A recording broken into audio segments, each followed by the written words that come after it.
Welcome into the Commander's Report. I'm your host, Jack Sperry, and today I had the opportunity to sit down, watch the film of the Commanders' 28-27 loss to the Pittsburgh Steelers here in Week 10, and I came away with 6 positive and 6 negative takeaways to share with you guys on today's show. Before we get into the content today, is it time to worry in the nation's capital? What's your panic level after losing to the Steelers, specifically in the way they lost to the Pittsburgh Steelers yesterday? Put it on a scale of 1 to 10 for me down there in the comments section, 1 being not worried at all, to 10 being DEFCON 1. All right, let's get into the positive takeaways here. Let's start with the good news, all right? Before we get into the constructive criticism, let's talk about what I thought the Steelers, or what the Commanders did well yesterday against the Steelers. Number one, this isn't even close to the time to panic in Washington, all right, in my opinion.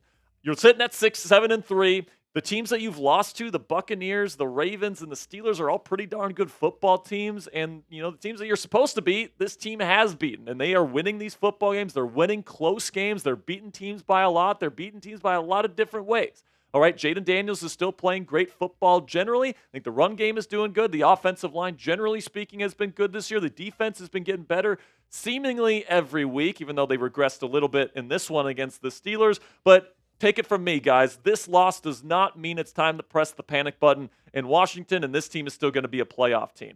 Number 2, positive takeaway is that Terry McLaurin is absolutely balling out right now, and he's working his way into another big contract here at the Washington Commanders potentially this offseason if he continues to put up the numbers he's been putting up. Just yesterday, he was the bright spot for the Washington Commanders offense. Not a whole lot of other players on this offense really showed out, and even though Terry didn't have a touchdown, he torched Pittsburgh's pass defense all day long, and he was Jayden's number 1 target throughout the game, collecting 113 yards on just 5 receptions. You take a look at his numbers throughout the season this year, 47 catches, and he's really starting to approach that 1,000-yard mark already. And you look at that average yards per reception, 15.1. He has been such a deep threat for Jayden Daniels so far this year, and he's collected 6 touchdowns to boot, well on his way to double-digit tuds. So fill in the blank for me down there in the comments section. Scary Terry is a top blank receiver in the NFL today. He absolutely made Joey Porter Jr. the Steelers' number 1 corner. And by the way, he's a really good corner. He made him look like an idiot yesterday at times. So let me know down there in the comments section. Personally, I think Terry McLaurin is a borderline top 10 receiver. But this is going to be the pinned comment on today's show. So YouTube's going to throw you an ad break here in just a couple of seconds. When that happens, take advantage of that time by letting me know where Scary Terry ranks among NFL pass catchers. Another positive takeaway from the Commanders in this one, that the run defense actually did pretty darn good, and it was maybe their best run defensive performance of the season because the Steelers came into the day. Najee Harris had 3 straight 100-yard games. I was really concerned about this Commanders defense stopping the Pittsburgh Steelers' potent rushing attack, but they actually did that. They only allowed 3.3 yards per carry versus the Pittsburgh Steelers. Now, the Commanders' offense ran for even less than that number when it comes to the offensive side of the ball. But on defense, they put up a really good yards per carry number that yesterday. They did not allow Pittsburgh's run game to really get things going with the efficiency that they had in weeks prior. By the way, 3.3 yards per carry, that'd be tops in the National Football League this year if Washington was able to really do a good job and put up that kind of number throughout the entirety of a season. So you take a look here at some defensive linemen that I thought had really good days yesterday. Sheldon Day and Dante Fowler Jr. Now, Sheldon Day is the surprise guy, okay, because Sheldon is somebody that came in and, he's kind of just like a backup caliber player, and that's what we kind of expected from him. He's actually been really, really good, specifically as a run defender since really joining the fold here in Washington as part of the starting rotation. He had 8 tackles yesterday and a tackle for loss. He also got after the quarterback a little bit. So Sheldon Day is certainly somebody that is stepping up in the stead of Jonathan Allen as he's out with the pectoral tear for the rest of this season. And you want to talk about the best player on this Commanders defensive line right now? By far, it is Dante Fowler Jr., okay? By far. Dante, every single game, makes a big play. This one, he had 2 sacks, 2 tackles for loss, and 5 tackles. He was everywhere. He's making big plays left and right. He had a couple quick sacks, like I mentioned. And you take a look at his numbers. He's already at 8.5 sacks. And we're only really midway through this season, and he started the year as more of a rotational guy. now that he's more of a mainstay, he is collecting multiple sacks in multiple games. He has created 2 key turnovers, an interception and a forced fumble. He's already in double-digit tackle for losses on the year. So Dante Fowler Jr. is absolutely establishing himself not just as a good starter in this league, but almost as a star caliber player on this Washington Commanders defense with Dan Quinn and Joe Witt Jr.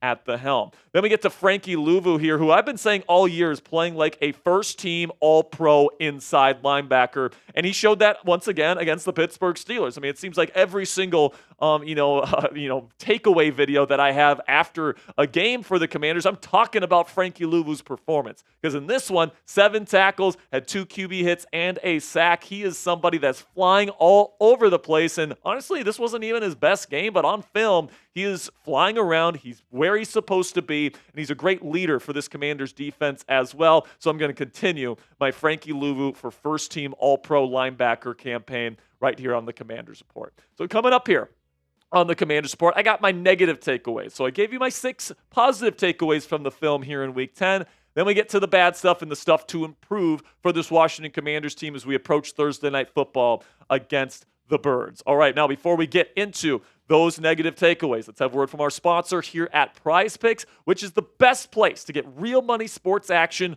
all on your phone this football season. Join over 10 million users and sign up today. Prize Picks invented the flex play, which means you can still cash out if your lineup isn't perfect. You can double your money even if one of your picks doesn't hit. Prize Picks puts their members first, so all withdrawals are fast, safe, and secure. And when my picks hit, I can get my money in as quick as 15 minutes. Also, Prize Picks now offers Venmo for quick and easy deposits and withdrawals into your account this sports season.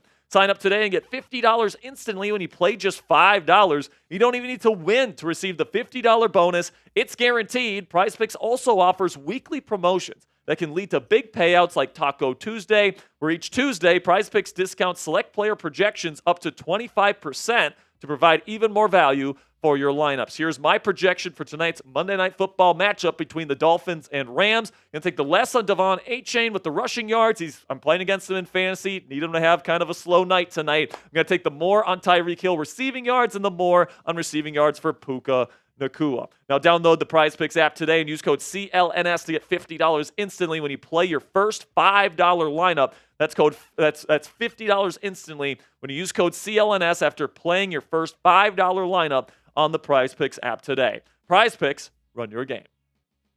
So the negative takeaways here, I thought this was Jayden Daniels' worst game of his NFL career, maybe with the exception of the Tampa Bay Buccaneers game. Okay, there was points in this game where he should have hit receivers that were open and got a little bit rattled by the Steelers' pass rush, specifically when they were blitzing. He ended with a 50% completion percentage, which is kind of abysmal, if I'm being completely honest with you. There were some drops sprinkled in there. It wasn't all Jayden's fault. The Steelers did a good job up front as well, but this is the worst I've seen Jayden Daniels play, again, outside of potentially his NFL debut all the way back to Week 1. Now, I'm not necessarily worried about it, but the thing to keep in mind here is that I think people are going to start copying what the Pittsburgh Steelers did with Jayden Daniels in this Week 1 matchup. Right? They blitzed the heck out of Jayden, and they did a great job preventing him from getting outside of the pocket to make things happen with his legs. He only had 4 rushing yards the entire day. And if you want to know how successful the Steelers were with their pass rush and then their blitzing in this one, John Keim, the ESPN reporter for the Commanders, said yesterday, according to True Media, Pittsburgh sent 5 or more rushers, so a blitz, on 19 snaps, a season high. Previous high was 11 versus the Giants, so they blitzed a lot more than usual last week. Daniels was 7 for 16 in those situations with 3 sacks. So my take on this situation, guys, is that JD's accuracy was the worst that I've seen it be this year. Okay, plain and simply, I thought there was throws that he should have made that he had time to throw with, but he just got a little bit rattled yesterday with the pass rush getting after him. And, the result was the result. Now, am I worried about it long term? Hell no. Jayden Daniels is still the best rookie quarterback I have ever seen. But I think that this is a good learning experience for a guy like Jayden Daniels that, hey, man, these elite NFL defenses, they're going to get after you, and you got to be able to throw accurately even when they send 5 or more. So I do expect the Commanders to see a lot more blitzing in the future. We might even see it from Vic Fangio, who never blitzes for the Philadelphia Eagles defense. So I'm going to still say I'm not too worried. I think Jayden in this Commanders offense is going to be able to work through it. I still think this is a top 5 offense in the National Football League today. But, definitely keep your eye on other teams blitzing Jayden Daniels in this offense more often after that performance this week. Second negative takeaway here is that the offensive line kind of got exposed. Now, I'm not too worried about this one either because the Steelers' front seven is excellent. They're great with their blitz packages. They're great up front. They can rush with 4. TJ Watt is obviously an all-world caliber talent. Alex Highsmith played for most of this game. He's awesome as well. Cam Hayward is going to be a first-team all-pro defensive tackle if he stays healthy. So I'm not too worried. Pittsburgh is a really good football team and a really good defense. But I think that this offensive line has looked better than maybe they actually are because they have played some pretty weak pass rushes in recent weeks. And I think it's time to start maybe tempering some expectations as to just how good this unit is as we head into the second half of the year. The third negative takeaway here is it time to bench Benjamin St-Juste? I mean, I've been seeing this on Commanders Twitter all day, especially after Mike Williams absolutely toasted BSJ for that game-winning touchdown in the fourth quarter in yesterday's ball game. And, he didn't have a great game overall. I know people are going to point to that one play where he did get toasted by Mike Williams, who is not a great separator, by the way. But he had penalties. He was not very good in coverage all day long. And that's been a theme of his throughout the season. He's been okay in some games.